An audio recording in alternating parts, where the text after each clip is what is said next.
Stones, piles, fistula side effects operation లేకుండా శాశ్వత పరిష్కారం. హోమియోకేర్ ఇంటర్నేషనల్. ఈ రోజు మీరు చూస్తే ఇసుక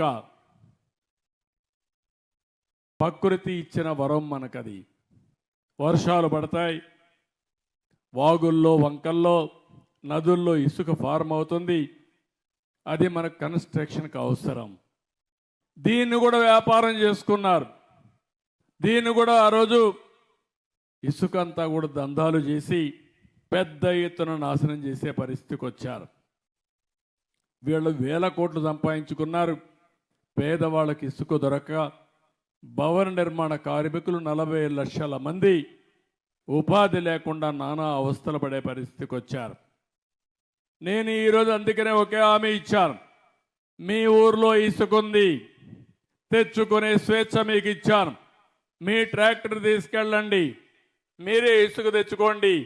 ఎవరైనా అడ్డం వస్తే నా పేరు చెప్పండి, అవసరమైతే నిలదీయండి, తాట తీస్తామని చెప్పండి. ఇది ప్రభుత్వం ఇచ్చిన స్వేచ్ఛ మీకు. ఇది ఎవడైనా అడ్డం వస్తే మాత్రం ఏం భయపడక్కర్లేదు. 2వ గేర్లో పోతా ఉంటే 4వ గేర్లో మార్చి స్పీడ్ పెంచండి, ఏం కాదు. నేను ఈ పేదవాళ్ళ ప్రభుత్వం ఇది. ప్రకృతి వరంగా ఇచ్చిన ఇసుక మీ హక్కు తప్ప ఈ పెత్తందారులకు ఆ హక్కు లేదని చెప్పి మరొక్కసారి మీ అందరికీ విజ్ఞప్తి చేస్తున్నా. అందుకే మీరు ఫ్రీగా ముందుకు వెళ్ళండి.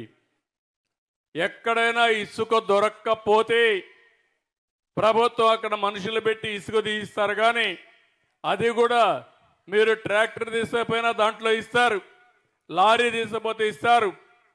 అది కూడా తక్కువ ధరతో చేయడానికి నేను ప్రయత్నం చేస్తున్నా. మీకంటే అది తక్కువ, మీరే చేసుకుంటే తక్కువ ధరకు వస్తే మీరే చేసుకోండి. ఎవ్వడు అడ్డుపడడు.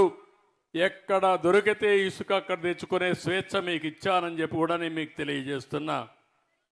ఇంకో పక్కన ఈరోజు మీరు ఒకసారి చూస్తే ఎక్కడ చూసినా గంజాయి పంట బాధేస్తుంది. డ్రగ్స్, పిల్లలు ఏమైపోతారో అని ఆందోళన కలుగుతుంది. ఎప్పుడైతే డ్రగ్స్ తీసుకున్న వ్యక్తి, గంజాయి తీసుకున్న వ్యక్తికి భార్య తల్లికి వ్యత్యాసం తెలియదు. వాళ్ళలోకి దుర్మార్గులు వస్తారు. అలాంటిది రాష్ట్రంలో గంజాయి రాజధానిగా విశాఖపట్నాన్ని చేసి ఎక్కడ చూసినా పంట పండించే పరిస్థితికి వచ్చారు. 5 ఏళ్లుగా ఒక్కసారి కూడా యాక్షన్ తీసుకోలేదు.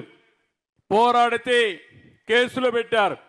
ఈరోజు నేను చెప్తున్నా, ఎవడైనా సరే గంజాయి కానీ ఎక్కడన్నా పండించిన గంజాయి తెచ్చి అమ్మినా అదే మీకు చివరి రోజున మరొక్కసారి హెచ్చరిస్తున్నా.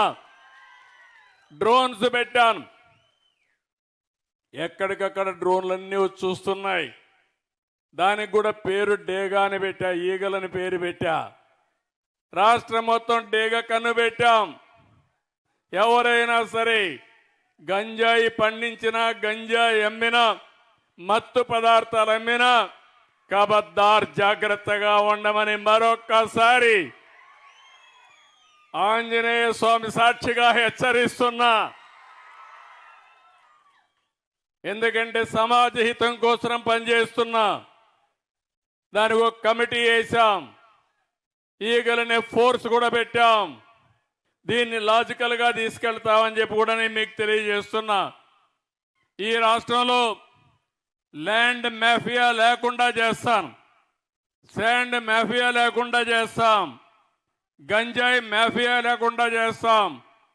కడాన పేదవాళ్ళకి ఇచ్చే రైసు కూడా, పేదవాళ్ళకి 2 రూపాయలకి ఉచితంగా బియ్యం ఇస్తే ఆ బియ్యాన్ని కూడా రీసైక్లింగ్ చేస్తున్నారు దొంగలు. దాన్ని కూడా మీకు చౌకగా 10 రూపాయలు ఇచ్చేసి 6 రూపాయలు 7 రూపాయలు మీకు ఇచ్చి ఆ బియ్యం తీసుకుపోయి విదేశాలకు అమ్ముకునే పరిస్థితికి వచ్చారు దుర్మార్గులు. నేను అందుకే చెప్తున్నా, ఎవరైతే రీసైక్లింగ్ చేస్తున్నారో మిమ్మల్ని కూడా హెచ్చరిస్తున్నా, వదిలిపెట్టం జాగ్రత్తగా ఉండమని హెచ్చరిస్తున్నానని చెప్పి కూడా నేను మీకు తెలియజేస్తున్నా.